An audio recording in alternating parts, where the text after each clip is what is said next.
سے حضرت ابن مسعود رضی اللہ تعالی عنہ سے فرماتے ہیں کہ حضور صلی اللہ علیہ وسلم نے فرمایا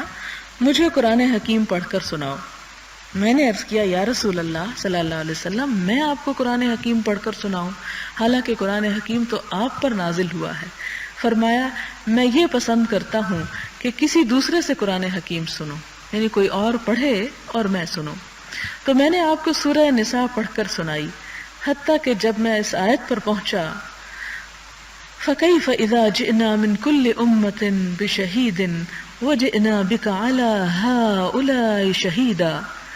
کہ اس وقت کیا ہوگا جب ہم ہر امت میں سے گواہ لے آئیں گے اور آپ کو ان پر گواہ بنائیں گے۔ تو فرمایا بس اب کافی ہے۔ میں نے آپ کی طرف دیکھا تو آپ کی آنکھوں سے آنسو رواں تھے، اور یہ آنسو تھے اپنی ذمہ داری کو محسوس کرنے کے۔ باب فی الحث علی صور و آیات مخصوصۃ، مخصوص صورتوں اور آیات پر ابھارنے کا بیان۔ حضرت ابو سعید رافع بن المعلی رضی اللہ تعالی عنہ سے مروی ہے، فرماتے ہیں حضور صلی اللہ علیہ وسلم نے فرمایا کیا تیرے مسجد سے نکلنے سے پہلے میں تجھے قرآن حکیم کی عظیم ترین صورت کے متعلق نہ بتاؤں؟ اور جیسے یوسف علیہ السلام نے کہا نا کہ میں تمہارا کھانا آنے سے پہلے تعبیر بتا دیتا ہوں، تو یہ بھی آپ صلی اللہ علیہ وسلم بھی بہت پر حکمت انداز میں بات کرتے تھے کہ سننے والا اکتا نہ جائے۔ کہتے ہیں کہ جتنی دیر میں ہم مسجد سے باہر جائیں گے اتنی ہی دیر میں میں آپ کو ایک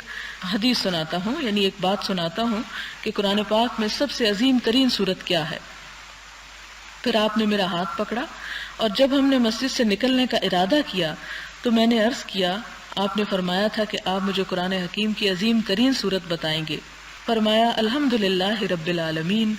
یعنی سورۃ فاتحہ۔ یہ بار بار پڑھی جانے والی 7 آیتیں ہیں اور قرآن حکیم ہے جو مجھے عطا کیا گیا۔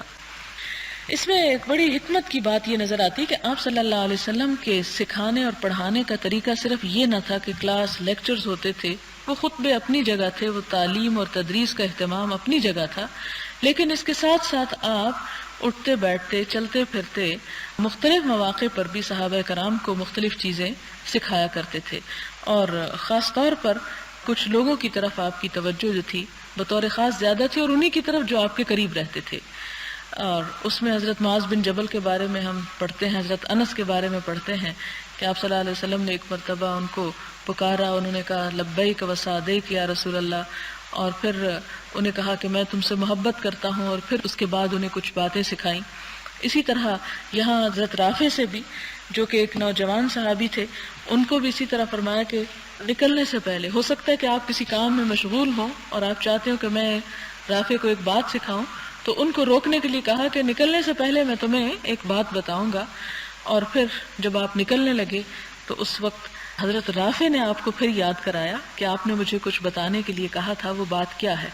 یہ بھی ایک انداز ہے بتانے کا، حالانکہ آپ یہ بھی کہہ سکتے تھے یہاں بیٹھو میں تمہیں ایک بات سناتا ہوں،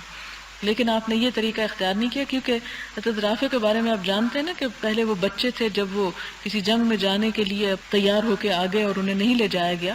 تو چونکہ بچے تھے تو آپ صلی اللہ علیہ وسلم کا جو بچوں کو سکھانے کا انداز تھا یا نوجوانوں کو سکھانے کا انداز تھا یا ان کی طرف خاص توجہ کا جو انداز تھا وہ بھی اس میں جھلکتا ہے۔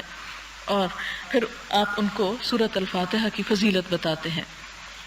اور اس میں آپ دیکھیں کہ ان کو ایک بات کہتی پھر آپ خاموش ہو گئے، پھر ان پہ چھوڑ دی کہ اب یہ خود توجہ کرے اور خود سیکھنے کے موڈ میں آئے۔